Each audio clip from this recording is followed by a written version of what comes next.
नमस्कार army soldiers, एक बार फिर से आप सभी का जीके सीरीज में स्वागत। दोस्तों, वर्दी के दीवानों, आप सबका एग्जाम अभी नज़दीक है, आर्मी टीए भर्ती का। और आर्मी ओपन रैली भी जल्दी आपके सामने आने वाली है, रिलेशन भर्ती भी आपके चलती रहती है, तो उन सब के लिए इम्पोर्टेंट है। आज अपन जीके का जो मॉक टेस्ट है, ये अपन 21 नंबर वा मॉक टेस्ट करने वाले हैं। अब तक अपन ने 20 मॉक टेस्ट कंप्लीट किए हैं। उम्मीद करता हूँ वो सभी मॉक टेस्ट आपने देखे होंगे। तो आज अपना 21वां मॉक टेस्ट रहने वाला है। 20वें मॉक टेस्ट में दोस्तों मैंने एक आपको प्रश्न पूछा था, लास्ट में मैंने एक आपको प्रश्न किया था और उन प्रश्न का आप सबने सही जवाब दिया। प्रश्न क्या पूछा मैंने होमवर्क में आपको? 20वें मॉक टेस्ट में प्रश्न पूछा कि किसने कहा था दिल्ली अभी दूर है? Who said Delhi is still for away? ये किसने कहा? तो इस सब का आपने सही जवाब दिया। सही जवाब देने वालों के नाम यहाँ पर दे रखे हैं। तो सही जवाब देने वाले ये सोल्जर्स है, यहाँ पर आपके सामने शो हो रहे हैं। आप सभी ने सही जवाब दिया, आपके सामने है। आज भी लास्ट में एक प्रश्न पूछा जाएगा, उसका आप सबको सही जवाब देना है। तो ये आपके यहाँ पर सही जवाब देने वालों के नाम थे। अब अपन यहाँ पर ऑप्शन ए सही उत्तर हो जाएगा। जिसने भी निजामुद्दीन औलिया कहा, बिल्कुल सही उत्तर हो जाएगा। किसने कहा दिल्ली अभी दूर है? निजामुद्दीन औलिया ने कहा। और किसने कहा दिल्ली चलो? दिल्ली चलो का स्लोगन किसने कहा? दिल्ली चलो का नारा किसने कहा? तो सुभाष चंद्र बोस ने। वो भी आपको याद रखना है। आगे बढ़ते हैं। आज का पहला प्रश्न आपके सामने आ रहा है। सभी सोल्जर्स को आराम से पहले प्रश्न का सही जवाब देना है। पहला प्रश्न आपके सामने आ रहा है और ये रहा आज का पहला प्रश्न। अर्जुन पुरस्कार की शुरुआत किस वर्ष हुई? आप सबको बताना है अर्जुन पुरस्कार की शुरुआत किस वर्ष हुई। ऑप्शन आपके सामने दे रखे हैं दोस्तों। 10 सेकेंड का समय मिलेगा। ये रहा आपके सामने टाइमर और 10 सेकेंड का समय मिलेगा। अर्जुन पुरस्कार की शुरुआत कब हुई? सबसे पहले कौन बताएगा इसका सही जवाब? अर्जुन पुरस्कार। टाइम यहाँ पर आपका दोस्तों कंप्लीट होता हुआ। अर्जुन पुरस्कार की शुरुआत दोस्तों ऑप्शन बी हो जाएगा 1961 1961 में अर्जुन पुरस्कार की शुरुआत होती है, आप सबको पता है। दोस्तों यदि पूछे आपको भारत रत्न की शुरुआत पूछे, यदि आपको पूछे कि भारत रत्न की शुरुआत, तो आप बताएंगे 1954 1954 ईस्वी में भारत रत्न की शुरुआत होती है। यदि आपको पूछे नोबेल पुरस्कार, यदि आपको पूछे नोबेल पुरस्कार की शुरुआत कब हुई, तो आप बताएंगे 19 आपको यहाँ पर 1901 यहाँ पर आपको याद रखना है। ठीक है जी, 1901 में नोबेल पुरस्कार की शुरुआत होती है और भारत रत्न की 1954 ईस्वी में शुरुआत होती है। ये भी याद रखना है और अर्जुन पुरस्कार भी याद रखना है कब? 1961 यहाँ पर आपका सही जवाब हो जाएगा। तो यहाँ तक आपने कंप्लीट पढ़ लिए हैं। आगे बढ़ते हैं अगले प्रश्न की ओर। दूसरा प्रश्न आपके सामने ये रहा।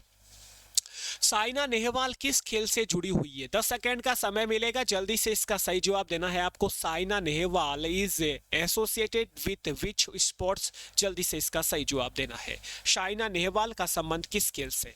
10 सेकेंड का समय यहाँ पर दोस्तों आपका कंप्लीट होता हुआ। साइना नेहवाल की यदि अपन बात करें तो साइना नेहवाल हो जाएगी बैडमिंटन की खिलाड़ी हो जाएगी दोस्तों। टेनिस मत कर देना, यहाँ पर साइना नेहवाल है दोस्तों, बैडमिंटन की खिलाड़ी है, आपको याद रखना है साइना नेहवाल। सानिया मिर्जा है वो टेनिस की खिलाड़ी है, आपको याद रखना है। ठीक है, very nice. Sunil Chhetri Cristiano Ronaldo वो किससे संबंधित है? फुटबॉल से है। ठीक है जी, ये आपको याद रखना है। Very nice. आगे बढ़ते हैं। उससे पहले बता दूं, हॉकी में खिलाड़ियों की संख्या 11 होती है। क्रिकेट में भी कितनी होती है? क्रिकेट में भी 11 खिलाड़ी होते हैं। फुटबॉल में कितने होते हैं? फुटबॉल में भी आपको याद रखना है कितने खिलाड़ी होते हैं? 11 खिलाड़ी होते हैं। आगे बढ़ते हैं। अगला तीसरा प्रश्न आपके सामने ये रहा। सेना दिवस किस दिन मनाया जाता है? सेना दिवस, army day is celebrated on which day? 10 second का समय आप सबको पता होना चाहिए। सेना दिवस, एयरफोर्स डे, नेवी डे, तीनों दिवस की बात करेंगे। सबसे पहले आपको यह सोचना है कि सेना दिवस किस दिन को मनाया जाता है। इन्हीं ऑप्शन में से आपने यदि ऑप्शन सोच लिया है 15 जनवरी, तो बिल्कुल सही सोचा है दोस्तों। 15 जनवरी को मनाया जाता है आर्मी डे, सेना दिवस। इसी प्रकार यदि दोस्तों आपको पूछे वायु सेना दिवस कब मनाया जाता है, यदि आपको पूछे वायुसेना, यदि पूछे वायुसेना दिवस यानी एयरफोर्स डे, तो आप क्या बताओगे? एयरफोर्स डे 8 अक्टूबर को मनाया जाता है गुरुजी। कब? 8 अक्टूबर को। यदि आपको दोस्तों पूछे नेवी डे यानी नौसेना दिवस, यदि आपको पूछे दोस्तों नौसेना दिवस, यदि आपको पूछे नौसेना दिवस, तो नौसेना दिवस का आप नेवी डे कब मनाया जाता है? तो आप बताओगे 4 दिसंबर को मनाया जाता है गुरुजी। कब? 4 दिसंबर को मनाया जाता है नौसेना दिवस। और वायुसेना एयरफोर्स डे 8 अक्टूबर को, और 15 जनवरी को थल सेना दिवस। आगे बढ़ते हैं अगले चौथे प्रश्न की ओर। ये रहा आपका चौथा प्रश्न। उस्ताद जाकिर हुसैन किस वाद्य यंत्र से जुड़े हुए हैं? 10 सेकेंड का समय मिलेगा दोस्तों। उस्ताद Zakir Hussain is associated with which musical instrument? 10 second का समय आपके सामने है, जल्दी से इसका सही जवाब देना है। उस्ताद जाकिर हुसैन किस वाद्य यंत्र से जुड़े हुए हैं? ऑप्शन आपके सामने है। यदि दोस्तों जाकिर हुसैन की बात करें तो जाकिर हुसैन तबला वादक है। ऑप्शन ए करेक्ट हो जाएगा, तबला वादक, यानी कि तबला म्यूजिकल्स इंस्ट्रूमेंट से जुड़े हुए हैं जाकिर हुसैन, आपको याद रखना है। ठीक है जी। यदि आपको पूछे बांसुरी का पूछे तो हरिप्रसाद चौरसिया हो जाएंगे, बांसुरी के पन्नालाल घोष हो जाएंगे, बांसुरी के शहनाई के कौन है? बिस्मिल्लाह खान। कई बार पूछा जाता है आपके प्रश्न। शहनाई वादक, शहनाई वादक हो जाएंगे कौन भाई? शहनाई वादक हो जाएंगे, आपको याद रखना है, बिस्मिल्लाह खान, बिस्मिल्लाह खान।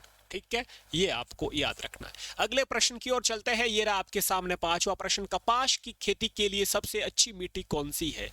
10 सेकेंड का समय मिलेगा।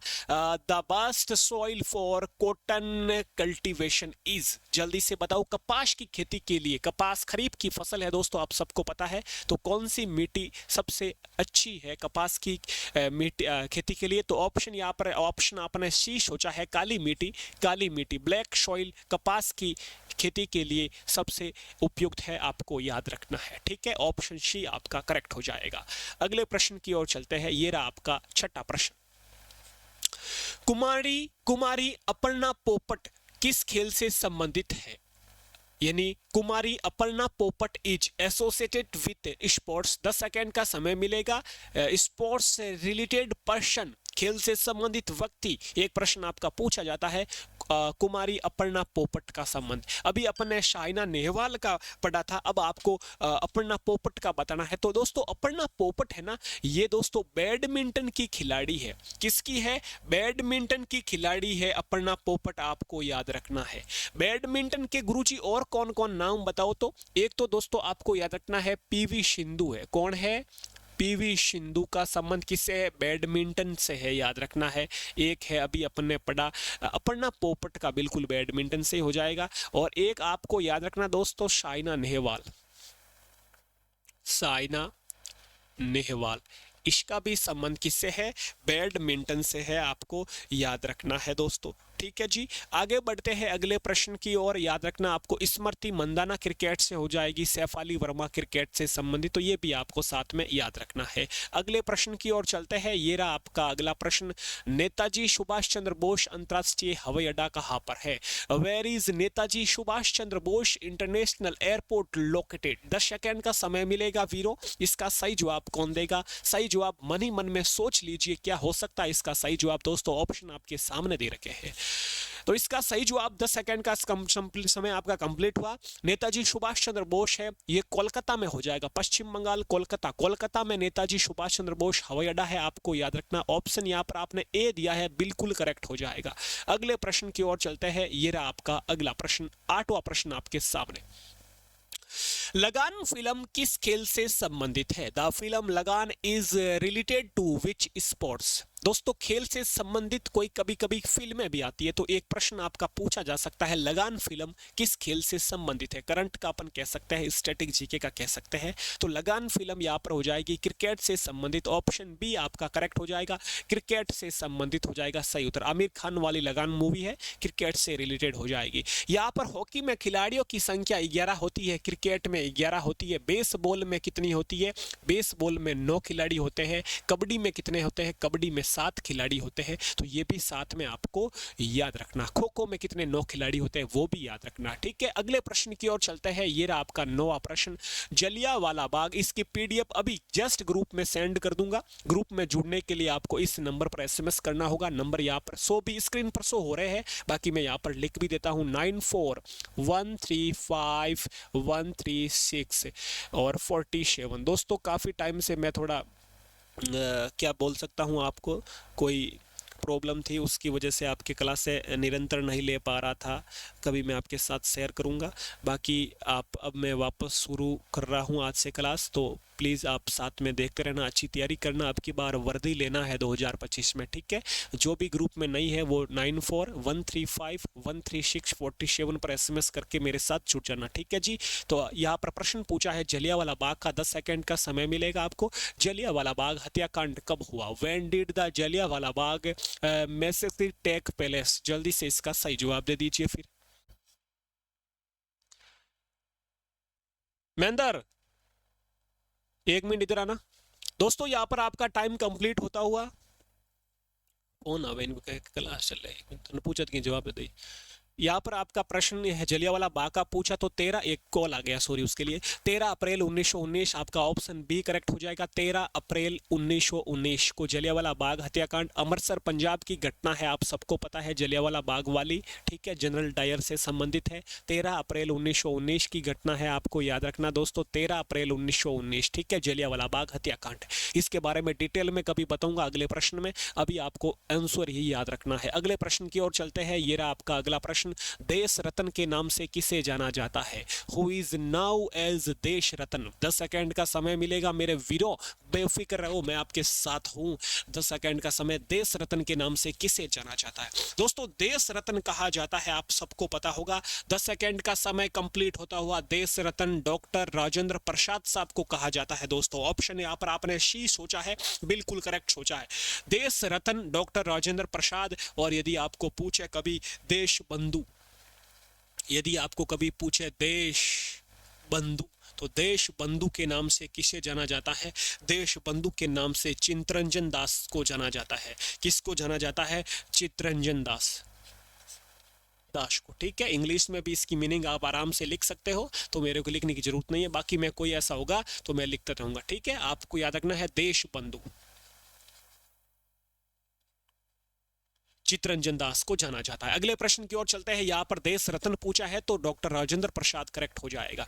अगला प्रश्न आपके लोहे पुरुष हो जाएगा सरदार पटेल, आप सबको पता है। अगले प्रश्न की ओर चलते हैं। ये रहा आपका अगला प्रश्न, करीब बात। वर्ष का सबसे छोटा दिन कौन सा होता है? Which is the shortest day of the year? 10 second का समय मिलेगा वीरों। ये रहा आपके सामने टाइमर। वर्ष का सबसे छोटा दिन पूछा है। आर्मी के इजी ऐसे प्रकार के कभी कभी सौरमंडल से प्रश्न पूछ लेते हैं, सोलर सिस्टम से, तो आपको याद रखना 22 दिसंबर। 10 सेकंड का समय कंप्लीट हुआ दोस्तों, 22 दिसंबर, ऑप्शन डी हो जाएगा। अभी दिसंबर खत्म हुआ, आप सबको पता होगा, अभी दिसंबर खत्म हुआ और 22 दिसंबर याद रखना वर्ष का सबसे छोटा दिन। क्लियर है? आगे बढ़ते हैं 12वें प्रश्न की ओर। यह आपका 12वां प्रश्न। नालंदा विश्वविद्यालय का संबंध किससे है? Nalanda university is related to. 10 second का समय मिलेगा वीरो, जल्दी से बताओ फिर। नालंदा विश्वविद्यालय का संबंध किससे है, किस धर्म से है, ये आपको बताना है। जल्दी से सोच लीजिए। नालंदा विश्वविद्यालय, 10 सेकंड का समय कंप्लीट हुआ। बौद्ध धर्म, यहां पर दोस्तों आपका ऑप्शन हो जाएगा डी, बौद्ध धर्म। बौद्ध धर्म से संबंधित हो जाएगा नालंदा विश्वविद्यालय, ठीक है। गौतम बुद्ध बौद्ध धर्म से रिलेटेड, आप सबको पता है, ठीक है। हाँ जी बिल्कुल। अगले प्रश्न की ओर चलते हैं। ये रहा आपका अगला प्रश्न। तो नालंदा विश्वविद्यालय बौद्ध धर्म से संबंधित हो जाएगी। अगला प्रश्न ये रहा आपके सामने 13वां प्रश्न। सरदार सरोवर परियोजना किस नदी से संबंधित है? Sardar Sarovar project is related to which river? 10 second का समय, बताओ जल्दी से इसका सही जवाब।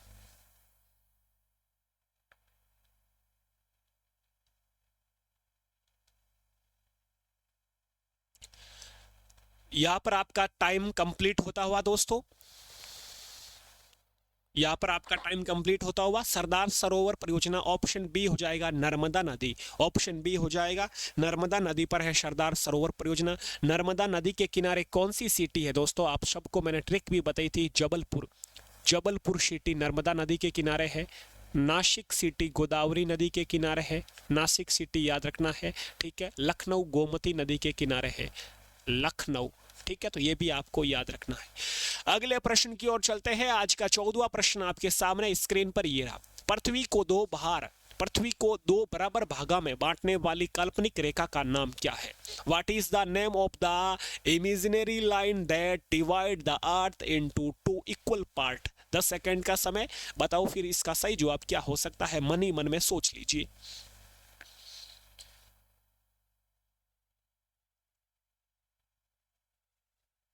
10 सेकंड कंप्लीट हुआ मेरे वीरों। पृथ्वी को दो बराबर भागों में बांटने वाली रेखा भूमध्य रेखा, इक्वेटर यानी भूमध्य, मध्य से निकलती है अर्थ पृथ्वी के भूमध्य रेखा, ठीक है जी।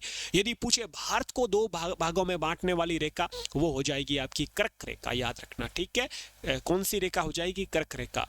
8 राज्यों से गुजरती है, आप सबको पता है, वो भी कभी बताऊंगा, ठीक है जी। अगला 10 सेकंड का समय आपके अगले प्रश्न के लिए। एवरेस्ट पर विजय प्राप्त करने वाली पहली भारतीय महिला कौन थी? Who was the first Indian woman to conquer Everest? 10 second का समय ये रहा मेरे भाई।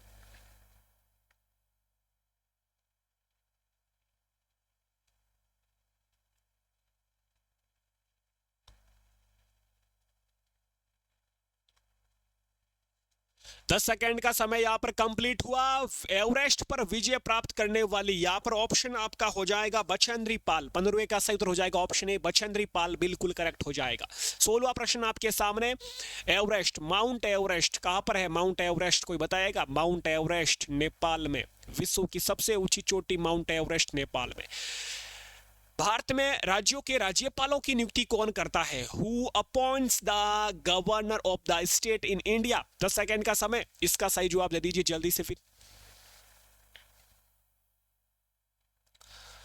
भारतीय राज्यों के राज्यपाल की नियुक्ति किसके द्वारा की जाती है दोस्तों? 10 सेकंड का समय कंप्लीट हुआ। राष्ट्रपति के द्वारा की जाती है। ऑप्शन आपका बी, प्रेसिडेंट सही हो जाएगा। वर्तमान प्रेसिडेंट कौन है? द्रौपदी मुर्मू, आपको याद रखना है। कहां की रहने वाली है?